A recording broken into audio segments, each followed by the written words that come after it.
Eric Olsen, for the second time, trying to get past technical difficulties, is a professional fighter, MMA fighter, kickboxer, street fighter, however you want to describe yourself. You are one tough motherfucker. That's Thanks. All right. So I'm going to grab the audience's attention and I'm going to ask you, did you gouge that guy's eye completely out of his head in King of the Streets? His eye didn't come out of his head, but I gouged both his eyes at 3 different times, and then I really locked in. I went under the eye. Mamma mia. Grabbed his he's not the first person I've done that to in street fights. Wow. And I this fought all over. I've taken chunks out of people, but him, no, his eyes were all right after. But you can't tap out in King of the Streets. No submissions in that fight. So they stopped it. It's the first eye gouge stop that they've had since its inception in 2015. Wow. And there's a lot of angry Stomel. That's his gang. Now, who stopped it? His corner stopped it? There's a lot of angry Polish fans. No, the promotion said he's done. I mean, it's technically, it's considered that fight was a KO rules only fight. He's lucky because I'd have fucking broke his neck with a neck crank and a face bar if it wasn't, because he couldn't grapple. But I just gouged his eyes until they said that it's enough. And what are they going to do? Keep letting him fight when he's got his eyes full of blood and he can't see, and they got to rinse him out and take him to the hospital. So it's the first eye gouge stoppage. Yeah, I mean, there's got to be some kind of regulations. I mean, right? I mean, I know that you can't tap out, and I know that there's no rules. No regulations. But even can his corner stop it if they want to? Not at all, huh? No regulations. No, there's no rules. There's no regulations. The reason they put no submissions is because a lot of guys are not MMA fighters. They're just gang member hooligans. It's run by hooligans from other countries. You can bite, you can kill, you can maim, you can do anything. There's no weapons allowed. There's no steel toe boots allowed. You could low blows. There is no time limit. There's no weight class. Once you hit 220 pounds, there's no weight class. Nobody can stop it. If you lay down and say you don't want to fight, they will let you get your head stomped on for about 5 or 6 times. From the fights I've seen when I've been over there, there's guys that have been knocked out with one punch, fallen down, smacked their head, and they still let you get soccer kicked once or twice in the head while you're unconscious on the floor. There's no anything. It's not sanctioned. It's a big thing. It's not a sport. It's not MMA. It's basically death. It's all these gangs and gangs from all over Europe, and make something known, because Americans don't have this in their culture. Mm-hmm. A football hooligan over in, let's say, Poland, has nothing to do with football, soccer. Yes, they might like their local team, but those hooligan crews, they're the people that are selling drugs, beating up the cops.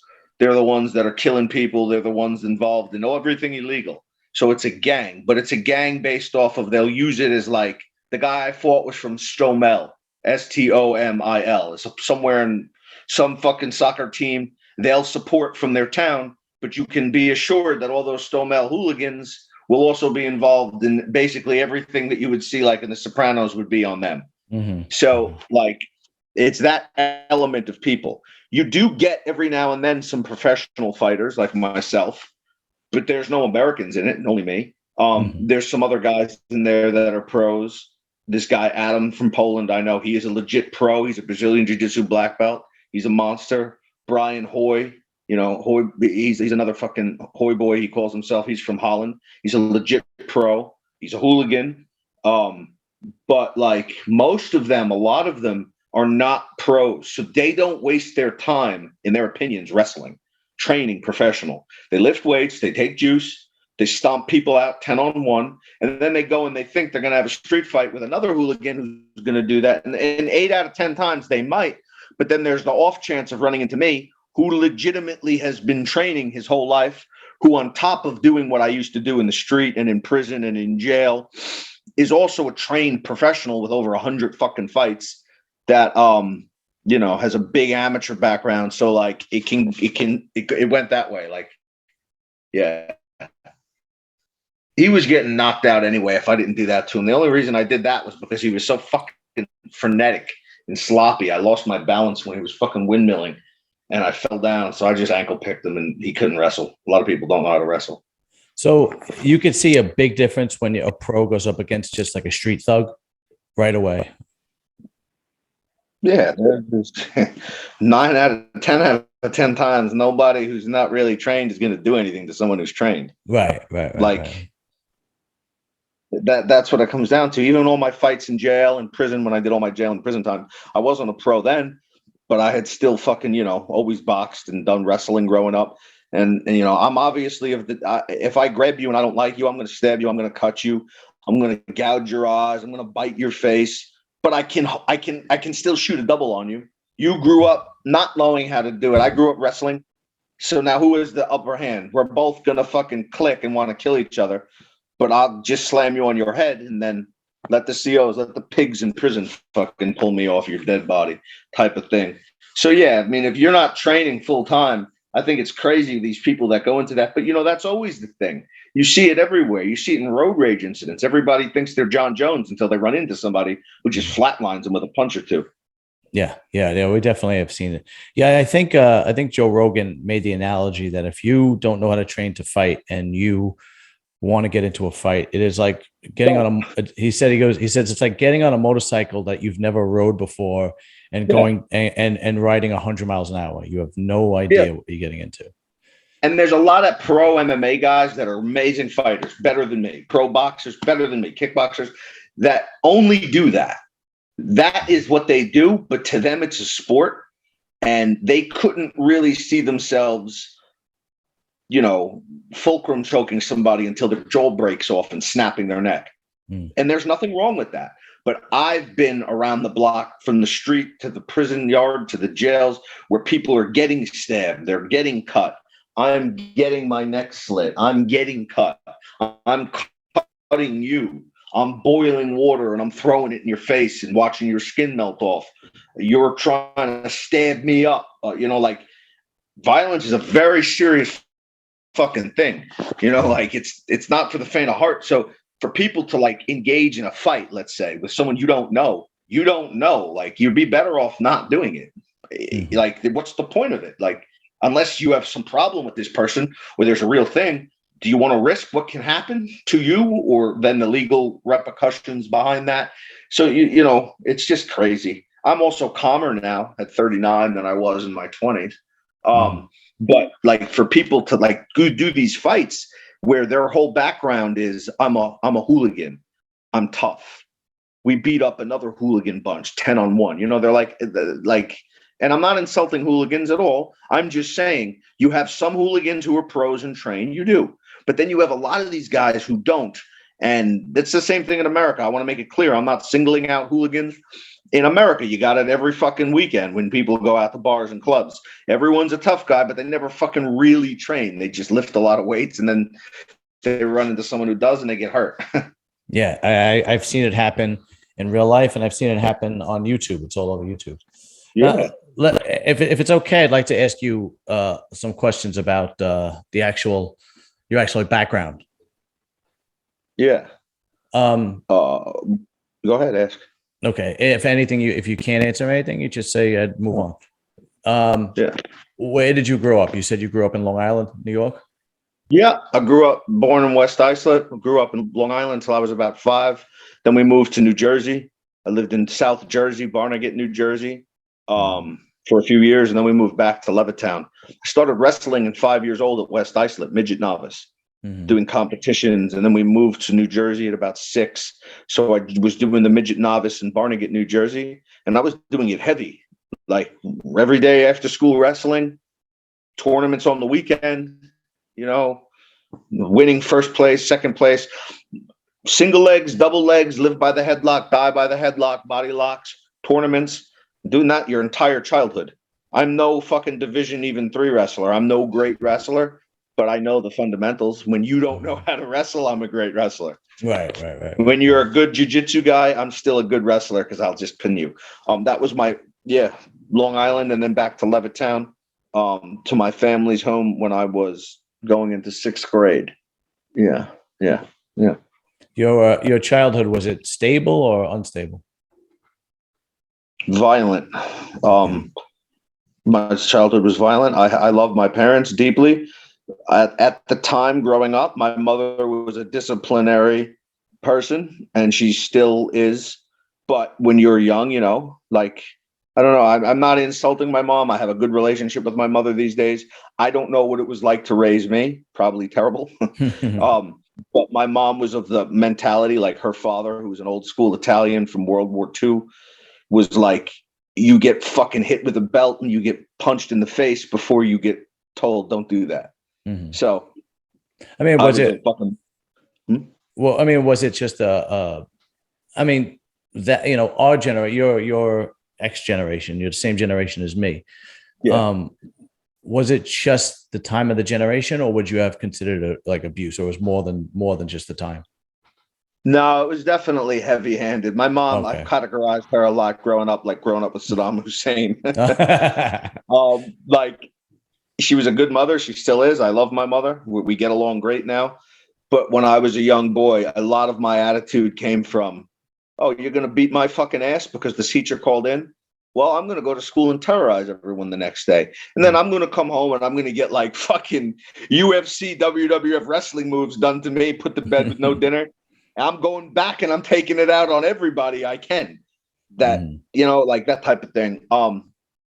But my mom and my dad was the polar opposite. My dad worked for NBC News as a lead nightly news artist. We were rich for a while, like a lot of money. When we moved to New Jersey, lived in like the equivalent of at the time in like 1990, 91, like the Dix Hills, which was Mhm. Barnegat back then. But yeah, no, I mean, as far as, yeah, I think I had a very heavy-handed mom Okay. when it came to growing up, where like, kids in the new neighborhood would try to fuck with me and I'd fuck them up and then I'd get my ass beat by her. But then if I walked away, she'd be the one taking me back because I didn't want to get my fucking ass beat when I got home. I'd be in the car. Who is it? There it is. There they are. Jump out. Fucking deal with it. And then I'd jump out and beat them up, and then I'd still get fucking slapped in the mouth for doing too much or too little. So Right. Right. Right. there Right. was no middle ground. But my mother Right. was also the type of lady that like I have a very hard work ethic, and I attribute that to her. Mhm. Like where back when I used to live in America, I would work on top of my criminal exploits. I would constantly be working, whether it was fucking demolition work, construction work, on top of training people and kickboxing, on top of doing fishing work, because it just, my mom has always been the mentality of you're going to get nothing doing nothing. Mhm. I say, she says, earn it. I say, take it, which to me is the same fucking thing. Right. Right. Right. So now your childhood was a little rough. You were wrestling. You fell in love with wrestling. And where did you go from wrestling? Did you engage in other types of mixed martial arts or martial arts at all Well, after no, that? at the time there was no mixed martial arts. We're talking like first grade to when I was in New Jersey, first grade up. There was some boxing. I did some boxing. Mm-hmm. But I don't know. Did the video cut? There you No. go. I did some boxing. I like that. Mm-hmm. But there was no mixed martial arts till I was in prison. I remember watching Forrest Griffin and Stephen Bonner, is that his name? Fight Mm-hmm. when I was in prison. I watched the UFC when I was in like 1990, the Yeah. original stuff, but there was no training for children. There was no MMA Right. gyms back Right. then. Right. Right. You Right. did wrestling, you played football, you played baseball, you did some boxing. Okay. So your background was wrestling and boxing, basically. Yeah. Okay. Yeah, I actually had the honor of meeting Dan Severn last week. Oh, nice. Yeah, he Yeah. was great. Oh yeah, absolutely. So that's your fighting background. And Yeah. did you start fighting before you went to jail, or it kind of happened when you went to jail? No, no, no. I was fucking terrorizing everybody I could get near from fucking 4 years old on. No, I mean If you were, as professional or as an amateur background. I didn't have any. The amateur stuff I did was inter-club stuff like wrestling at midget novice, Mm. and then some inter-club like boxing matches at like 7 and 8 and 9 or whatever, how old I was, where you just swing gloves. I don't count that. Mhm. And then some other boxing stuff, amateur. But no, when I went to prison at 22, after doing a lot more jail time before that, like county jail, 10 months, 8 months, 6 months. When I went to prison at 22 to 25, I got out, and then I was just bored. What the fuck's there to do? Mhm. And there was a kickboxing gym, Andy Filardo, who used to do all Golden Gloves with people. So I joined that, and never threw a kick in my life at somebody before 20 fucking 5 years old, 26. And now I'm like a huge person that kicks, like leg kicks, and have fucking ruined people's lives with them. And then, yeah, I just started doing amateur kickboxing, and then I went pro when I was 30. But yeah, I just got out of prison, and I was trying to find something to do because I kind of like lost all the friends that I had because they didn't live up to the standard I expected them to when I was incarcerated. So I came out and just cut mostly everyone off. Not to say I still wasn't doing things, I was, and I was very heavily involved in what I was doing, but I wasn't as much socially involved like I had been with a large group of people that I had at one point. You know, when you're young, you have friends, and there's like meaning in things that when you get older, you just think back like, what the fuck was the point of that? But yeah, so I just had something to burn my time with while I was doing everything else. And I just chose to take up kickboxing, and it led to what it has led to. Yeah. Can I ask you what you went to prison for? Arson and weapons possession is what I went to prison for the state time. Before that, it was like terroristic threats, menacing, attempted assault. I've actually never been arrested for assault because anyone I've ever stomped out actually never pressed charges on me. Okay. But you know, chase someone around with a butcher knife, show up at their fucking house with a fucking handgun, waving it at them. They call the police. You get rid of the gun. The fucking pigs come. You fight with them. They fucking handcuff you, beat your ass, shit like that. But arson was the one that I blew up I blew up 2 cars, a van and a fucking Honda, and I burned the fucking driveway. Didn't burn the house down, burned the driveway. I was arrested with a Kubaton, an expandable baton, well, that the fucking cops have when I got pulled over. So that was 1 1/3 to 4 years. On that, I did 32 months, a little under 3 years. And then the rest was on parole. Yeah. Was it? That was in Houston Correctional. Were you a debt collector? Were you making money in the street, and that's why it Let me was see if this violent? fucking Wi-Fi is still there. Hold on one sec. Good.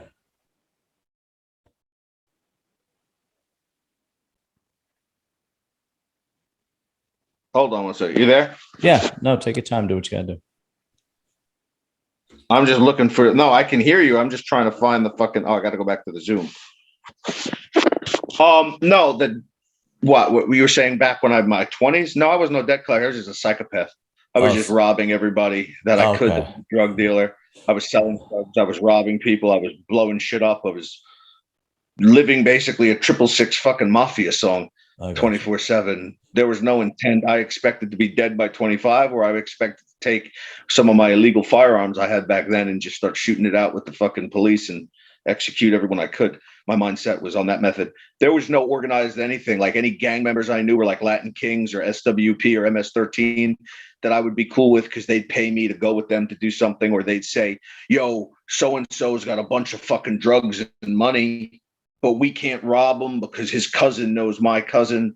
So I'll do it for fucking fun. Give me the fucking whatever you want. But the real driving factor was just fun to be like a crocodile and stalk somebody and grab them up. But no, there was the debt collecting stuff I did was basically people were stupid enough in my 30s to sell drugs and then say, yo, so-and-so owes me $8,000. So I'd just go collect it and then I wouldn't give it to them. The fuck are you going to do about it?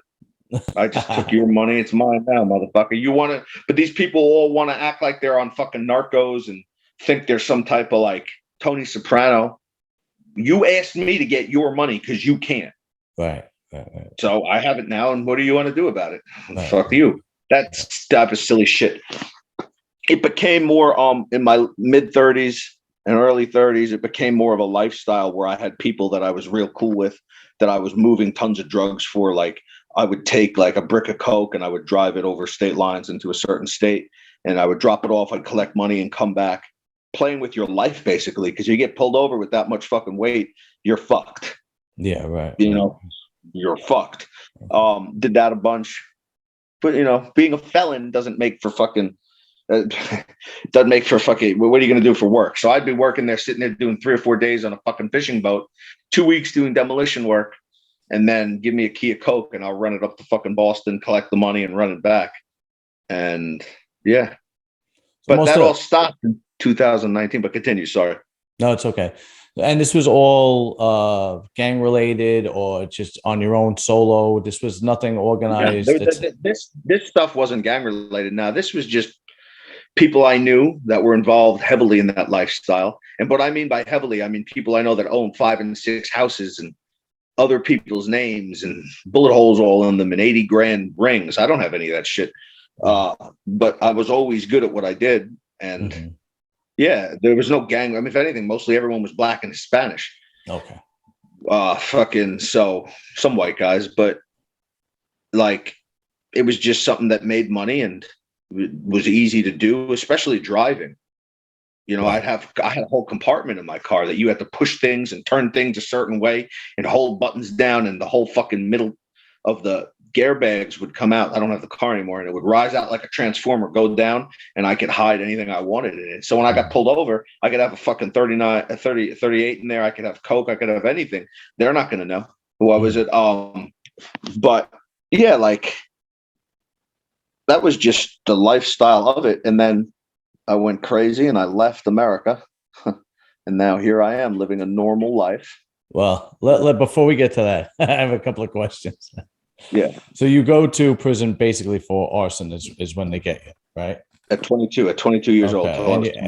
Then you were 25. When you were in prison, and you don't have to answer this if you don't want to. What car were you with? No, there's no white gangs in New York State prisons. Okay. That don't exist. That's a fantasy. Maybe out west they do. Maybe down south they do. In New York State prisons, if you're white, you're usually a dope addict or a rapist, or you're not. And there's a lot of them that are, and there's a few that aren't, Italian guys, but there's no skinhead gangs or anything like that. Okay. It doesn't exist. Okay. I was cool with a bunch of lifers, basically Puerto Rican guys, some Italian guys, and I just like to fight with everybody. So a lot of lifers, even some black guys, were cool. They just saw how insane I was, and they were like, "What's wrong with you? You're going home soon. You're running around acting like you've got 500 years right. when you are leaving. Stop! Like you're gonna fuck your life up beyond repair." Prison was fun. I was 22. I got to work out all day. I got to fight with people if they didn't like it. I got to fucking learn how to be a better criminal when I got out. I knew I was getting out at 25. I had all my hair, looked like fucking Bob's Big Boy with the pompadour. I grew it out really long. I was in shape. I was like fucking 170 pounds. Just lifted weights and fucking did sit-ups and pull-ups all day. And yeah, it wasn't bad for me. I mean, there was a lot of violent shit that went on, and that stuff wasn't fun when the COs are putting you in handcuffs and fucking beating you up and shit, but torturing you, but it comes with the territory. Okay. All right. That was just the way it was. All right. So you get out of prison, you're 25 years old, and you start kickboxing. And what are you doing for a living at that point?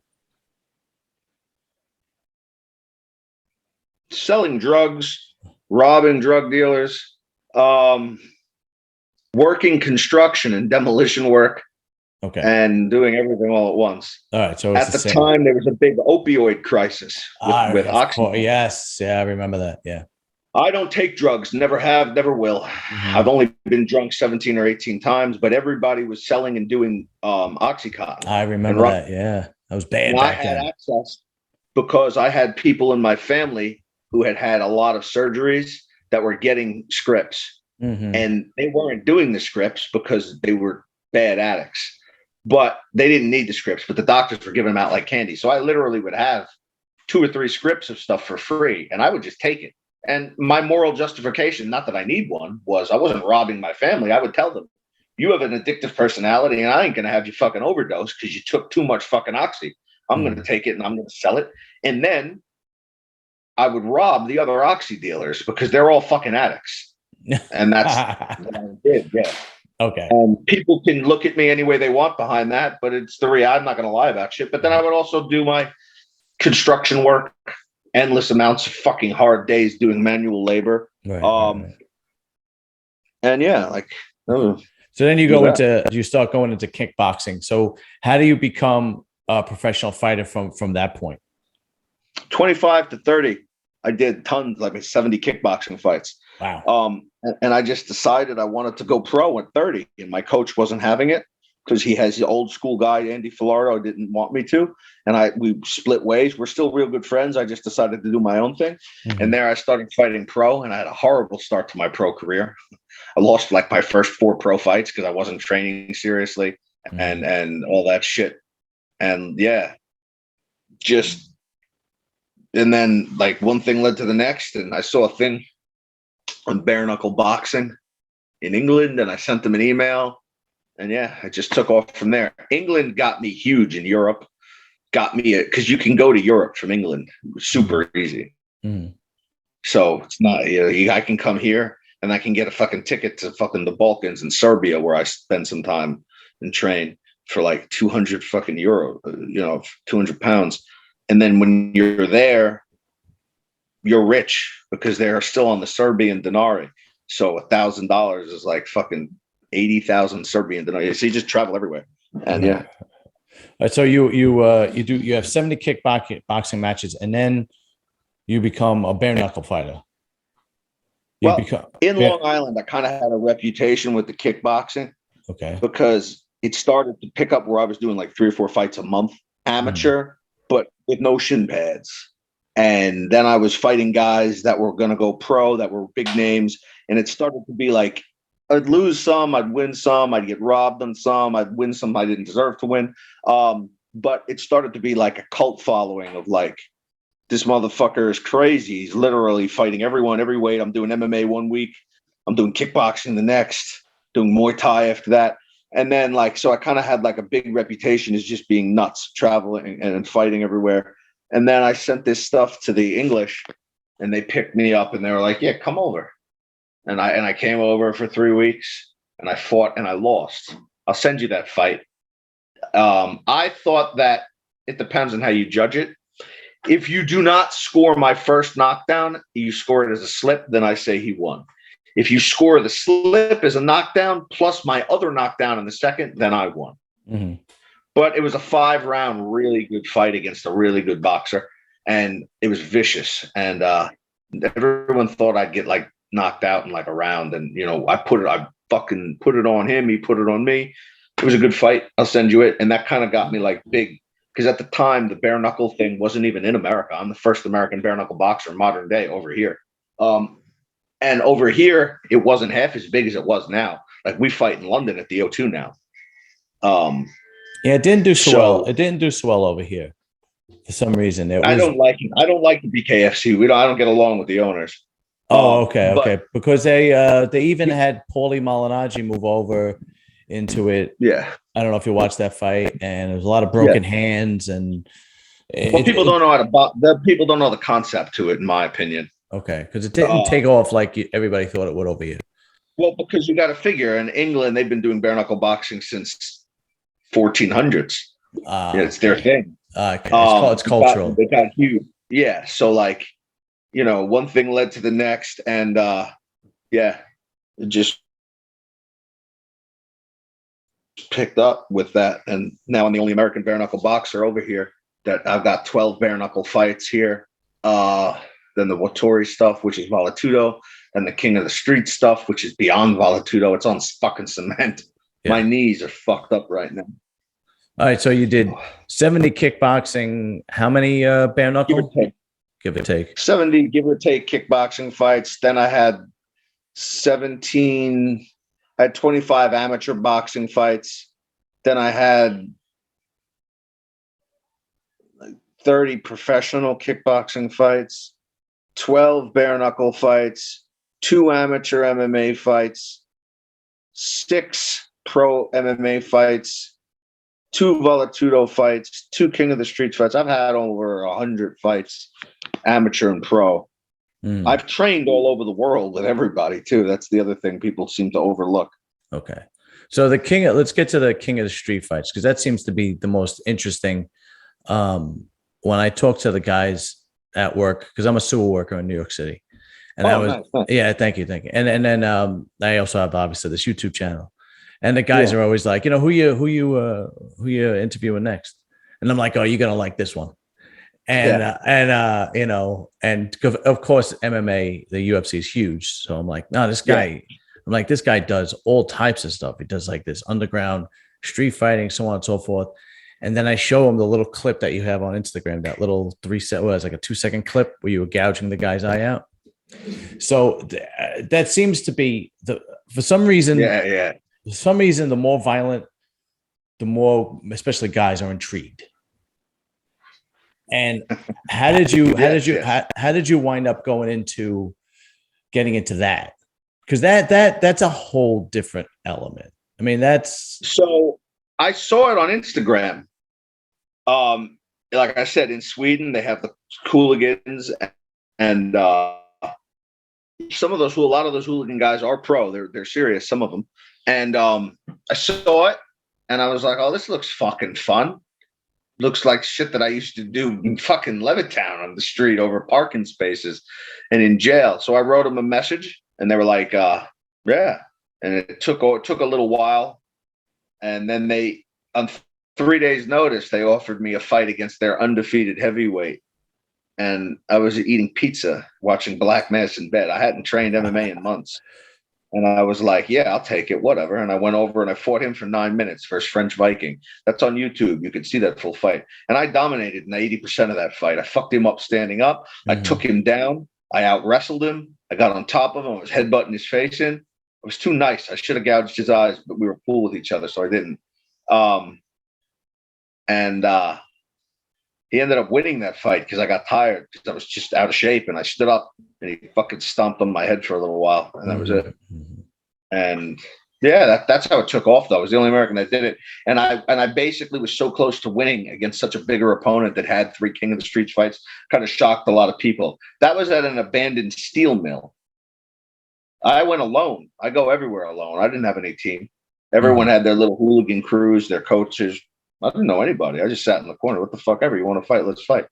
And yeah, so that was that. And now I went back and I did this one against this Polish Stomel guy that lost to me because of my fucking unhonorable ways, as they keep calling them. But it's a street fight, so whatever. I mean, I mean, if there's no rules, then there's no rules. I don't understand what the problem is.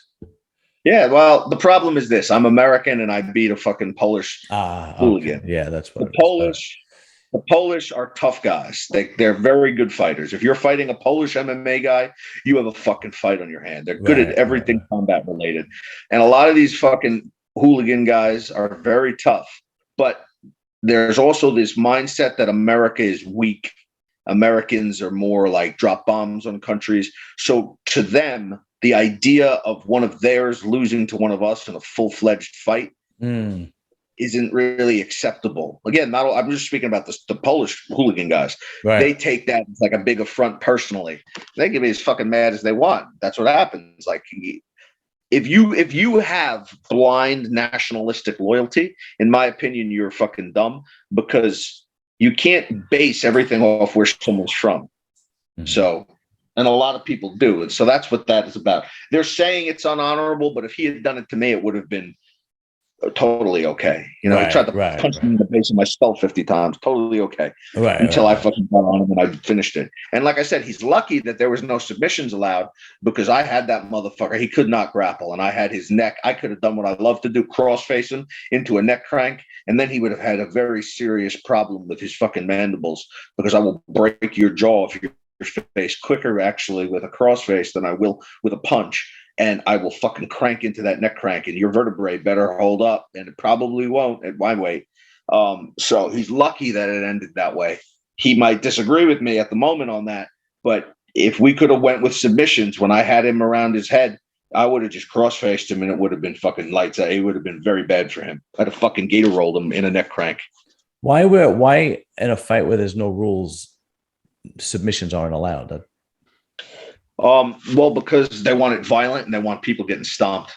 Okay. They want to see people's heads smacking off the ground and getting kicked, soccer kicked. Because grappling is barbaric and brutal. In my opinion, it's the most vicious form of fighting. But in the general public's opinion, like Dan Severn's wins were vicious, but a lot of them were just almost like laying on top of a guy and fighting for position. You know the drill. People want to see the punching and the kicks. And again, I think it's because he didn't train MMA. So he asked no submissions. You do have some guys who do submissions because they train it. And when you ask for no submissions with me, that means to me, you're not training hard enough because I'm fucking training hard. Yeah. So, yeah. So do you have the polar, there's a lot of, say again? Are you going to continue with the King of the Streets fights, or are you going to go back to bare knuckle, or what's the future? I do it all. I have a bare knuckle fight June 11th. Okay. Yeah. And then I got 2 MMA fights in America over the summer. Yeah. The problem with the King of the Streets is my knees are totally destroyed right now. That's all like antiseptic. Wow. Okay. I got holes in my kneecaps right now. Wow. Okay. So I got it's going to take a little while before I can do any wrestling because wrestling around on the cement, I got that's all antiseptic cream to stop infections because my knees look like they've been hit with a fucking shotgun. Yeah, I'm going to do more of it. I just got to heal up. Right. Yeah. Now, and when you come back to the States, where are you fighting?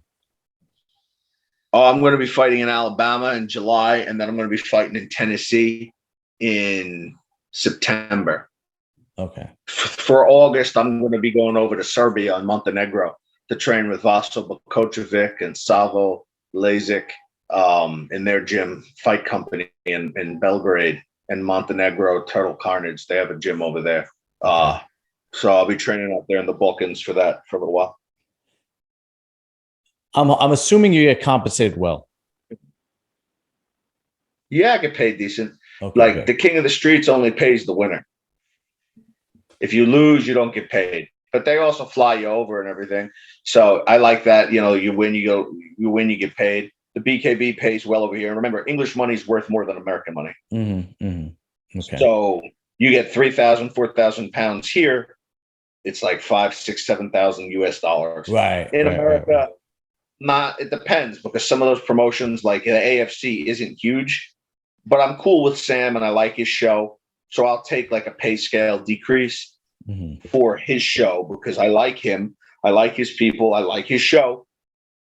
And yeah. And then I'm fighting a guy I don't like on Aries in Tennessee. So I don't give a fuck what that pays. I just want to put him in the neck crank. We hate each other. He's a little fucking brat. So that's that. Yeah. All right. I got 2 more questions and then I'm going to let you go. One of them is basically just a, an if question. At this age, at 39 years old, let's say you're out with your wife or you're with your friends and you're at a bar and guys don't know you, right? Unless they're in that world, they probably don't know you. And somebody kind of comes off like a tough guy and, whatever, there's words. Do you try to reason with that person and go, look, man, you don't know what you're getting into? Or do you just still snap like you're in your 20s? It depends because both have happened and both scenarios have happened where, yes, I like to think I can, but then there's also those moments where I haven't. The best way I can answer that is I would hope that I could. Yes, I have in the past told people, look, enjoy your night, leave me alone before you don't. Like, go have a cup of coffee, go drink something, have a fun night before I kill you. Right. And then there's the times where I've just snapped and taken a pool cue and smacked it over someone's fucking head when they turn around and, it's bad. And then there's the other time, the other way I look at it now is if you bother me, even if it's something you don't know you did to me, I'll find who you are, where you live, where you work, and then your life is mine. If I want to sit there and watch your fucking house for 8 months to 2 years and then cut you across your motherfucking face, catch you in your yard walking from your car from work, there's that. Like the crocodile stuff where you sit and you wait and you watch people. And because of social media, so easy to find everything. Yeah, it's very true. I would like to think at 39 I would be able to be calm, but it depends on what they do. No, if I'm with my girlfriend and somebody made a stupid comment about her, I'm dumb enough to go back to fucking risking my life for sucker punching him as hard as I could in his fucking neck. Mm-hmm. If they made a comment at me, that would be more of a go fuck yourself. I don't care. Fucking fuck your mother. Mm-hmm. But it depends on how I'm feeling at the time and what's going on in my personal life also. And I don't like that. I prefer to be in control at all times. And I wish I could 100,000% be calm and collected. But I also don't really go out much. I avoid all situations like that. And That's I'm probably a also good very thing. nice and laid back. Like if I'm that guy that if I go out, I'm very quiet. I don't have much to say. And if you bump into me, no problem. Excuse you, excuse me. Right. Hello, are you a fighter? No, I'm not a fighter. I don't really want to talk to anybody. But if people want to push it, then unfortunately they're going to get like a fucking war crime mentality. And I don't like that about myself because I've said, oh, I'm so under control until I'm not. And then afterwards, I'm like, what the fuck did you just do? What just happened? Yeah. There's been some situations here that have happened where like my reactions were too extreme. And in hindsight, I'm lucky they didn't go the other way. And it's just like, man, everything could have just fucking been taken away. You've been fucking kicked out of fucking England, can't be with your girlfriend and your family over here. Yeah, well, that's for fucking. That's exactly what I was kind of getting at. When you get older, I mean, I'm 45 and I'm now nowhere near as tough as you are, not even close. But there've been times where I bit my tongue because at 45, I'm able to say to myself, I got too much to lose here. Just walk away. Yeah, and I would say it's relevant to the offense committed against me. Okay. But there's also the other problem is that heart, I'm still that 5-year-old kid that was being fucked up when he was young. Right. I also like the fucking insanity that comes from it. Like it's fun. Like it's a high. I just try. Yeah. I just try to stay away and hope people aren't dumb. But usually if someone's drunk, I'll leave it alone because I don't like to beat on drunk because you're drunk. It's like, there's no points on that. Right. But then if you're, some tough guy and you got an attitude, then in my mind, me beheading you with a pool cue. And the other problem with me is weapons. I'm not a fair fighter. I've always carried blades, guns, and I will use the motherfuckers before I punch you. I'll fucking cut you. I don't care how that looks to people. It's not my problem. That's your face that's fucking hanging off like a fucking boar's head ham. But I've been chopped up a bunch too. That's the other problem is the severity.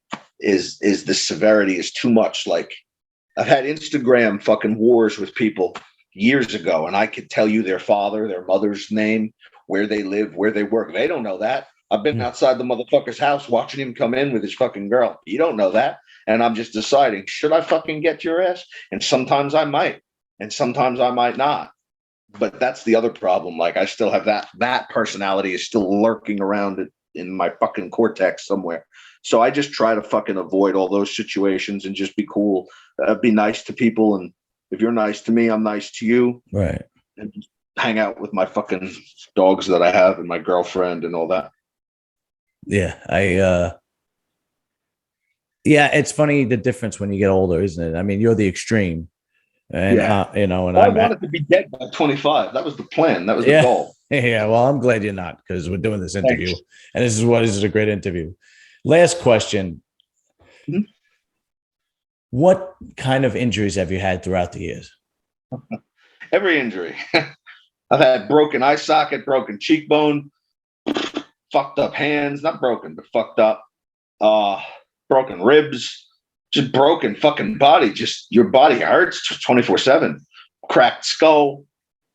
Yeah, fucked up shit. And that's just from the fighting there. Some stuff in the street. Knife wounds, got my throat cut, knife wounds all over me. Because I'm like Mike Myers. People used to pull blades on me, thinking it would matter. It isn't stopping me. What are you going to do? Cut me? Because if you cut me, I'm close enough to now grab you, and I'm going to take it and cut you with it. But I also probably going to have my own. So now what, motherfucker? You want to be like wearing Gladiator? And then just fucking take off. But a lot. My body hurts 24/7. My body hurts from fucking training 24/7. You just, wear and fucking tear. how many fucking squats can you do in 39 years with weights and deadlifts and all that crazy shit? And then rolling around and wrestling and breaking your toes is probably one of the worst ones. Now, is this what you do full time now? Yeah, at the moment, yeah. Because over here in England, until I get my visa, I can't work on the books. Oh, okay. I will work when I'm back in America.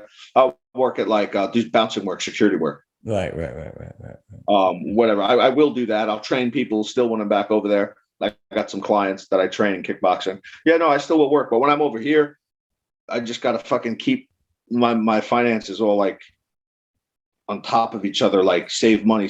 But I also fight like once a month. So it stacks up pretty quickly. I don't really spend money on myself on frivolous things. You're not going to see me walking around with a fucking like a Gucci fucking outfit on or anything. Right. All right. I know I said that was the last question, but I got one more. Yeah. Is there an end game? Yeah, I'd like to think there is. I stopped fighting when I'm about 41. And my professional MMA record is not good. It's 1-5 because 4 of those guys I fought, one was a division fucking 1 or 2 wrestler, another was a Brazilian Jiu-Jitsu black belt, and 4 guys had no losses when I fought them. I was the only one dumb enough to fight them, and I lost.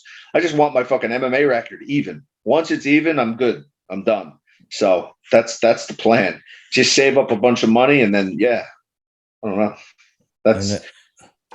What about marriage and kids with your girl and whatnot? Yeah. Me and my girlfriend just had a daughter. Oh, congratulations, man! Congratulations. You're welcome. And her other kids she has, they're young. They're like my kids because the dad's a fucking asshole. He doesn't do. They're like mine. But I'm very private about those things. You're not going to see me on Facebook posting any of it. You won't know anything I do on Instagram, Facebook. Everything's about fighting. It's about training. It's about what I do with that. And I don't post my life away. Nobody knows anything unless I tell you. But that stuff still doesn't. I'll still take a street fight. Like, I gouged that fucking kid's eyeballs, and then I was watching it with my 8-week-old daughter and the other kids here. What was it like? And I didn't even dislike that. I'm just going to say this. I didn't dislike that Stomel guy. We were cool. Yeah. I had nothing against him. Just, I wanted the fucking money. Yeah. You were looking to win. That's it. Yeah. Like, I didn't want to get my fucking head. I didn't want to get soccer kicked in the mouth and fucking come back here looking like fucking Frankenstein. Right. So, yeah. But, at 39, I'm very lucky I'm not in prison forever. I could have very easily went another way. Yeah, right. It could have easily. I think I've had some very good luck with certain things, and I'm not involved in anything anymore like that. I don't do anything like that. Like, not to say like, no, I can't over here. I don't know anyone big enough like to get involved with shit. And America's where problems would be when I go. America's where I'll drive by a street and I'll be like, yo, that's where that motherfucker and his brother lived from 10 years ago that I don't like. And then I'm fucking sitting outside your house like I'm a fucking crocodile watching you. Over here, it's just my girl and my family and my fucking dogs. So I prefer it over here. Yeah, I'll go back to America to visit my mom and dad and my sister and stuff. But I won't live there, not unless I had a full-time fucking job or something and we could all move over there, like down south. But it's just difficult. And also in America, I know what I can get away with because there's not CCTV everywhere. And it's just too tempting. I still have that other side of my brain that has not been fucking fixed yet and doesn't seem to ever shut the fuck up. So I just try to fucking keep a big ocean between me and anybody I want to duct tape and drag into a van. Well, it sounds like England is definitely the place for you then, man.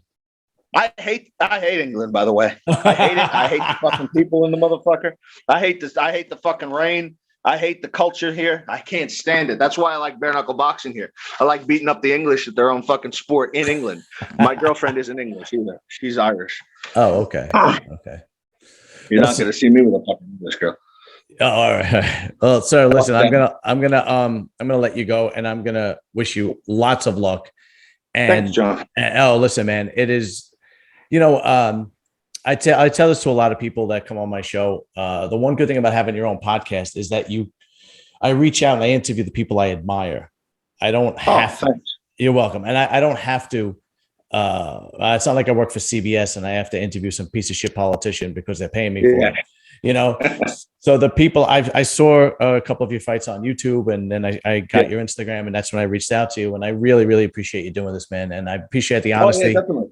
And I just want to say the other thing. I'm not glorifying. I'm not glorifying. I don't say anything to sound cool. I don't say anything for like a lot of fighters will be like, they'll talk about autism because they want to get the likes for it. I'm sponsored by one guy who has an autistic thing, and I feel bad for those kids, but it's not part of my life. So I won't talk about it. I won't tell you, oh, I sold 80 pounds of coke, because I didn't, but I did fucking do stuff with people who have would tell me, yo, so-and-so insulted me on Instagram, go take his watch. And me being who I am, I'm going to duct tape you up before I take your watch. And it's not bragging. I'm not saying do it. I'm not saying don't. I just answer. Same thing with my fights. I've lost fights because I'm that stupid motherfucker who'll go fight Ian Stevens, who's 2-0 in the UFC, who's a division something wrestler. And I'm going into his backyard to fight him. The only one dumb enough to do it and getting fucking body slammed and killed in a fucking 70 seconds. I just exist. Like I do whatever I want to do, but I'm pretty real with everything. You're not going to see me lying about shit. And a lot of people don't like it because I'm pretty outspoken, and I can be a big time ball breaker. I can be really, like, you'll see it on my Instagram. I troll motherfuckers bad because I'm bored. And it's fun to upset them. I'm banned on Instagram currently from sending any messages.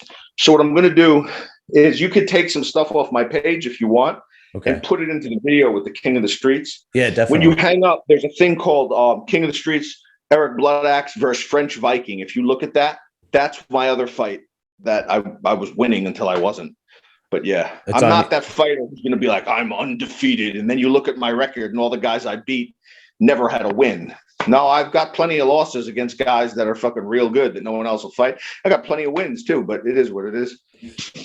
All right, great. That's what I'm going to do. I'm going to look up those fights, and yeah, if I need to, I will take some footage from your Instagram, because that quick footage of you gouging his eye out is fantastic, because that'll grab people immediately right before the interview. Well, yeah, like I said, a lot of people think America's soft and everything, like compared, and it is compared to like Russia. Yeah. I was going to say, we're speaking about like the quality of life. We're speaking about, not the people. We're just talking about the quality of life. But at the same time, welcome to Levittown, New York, motherfucker. Right. Well, that's how we fight. That's like what we were doing in 6th grade, gouging eyes, headbutting each other, whatever to me. So yeah, but thanks, John. No, thank you, sir. And we'll definitely keep in touch, and I'll send this to you as soon as it's up. It probably won't be up till about, I would say, Friday or Monday. All right, no problem. And the reason it looks like I keep looking over there is because I'm looking at you, and it takes my eyes there. I have to look here. I can't see you then. So it's okay, man. Don't worry about it. But thanks again, brother. And thanks for a great interview. Appreciate it. Okay, bye. Night.